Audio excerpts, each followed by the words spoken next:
Civil Media.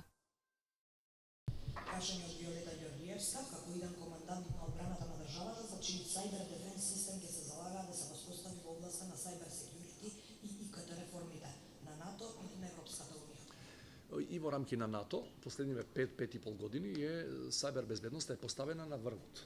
Овие традиционални закани заминуваат во историјата, се помалку ги има и овие новите закани што ги викаат, значи тоа е утврдено во нивните доктринарни документи као сериозна закана, една од првите 3, и ние мораме да ги измениме во тој дел нашите стратешки документи. Нешто е спомнато, меѓутоа не е на ниво на врвна стратешка закана, мора да биде, бидејќи се поретко и поретко некој ќе ве нападне па ќе ви земе дел од територија, тоа е и тоа како ние дел од нас, практично знаете дека имавме ние сајбер напади за време за референдумот, па некои се и дури сега ми кажува дека има таков тип на сајбер напади.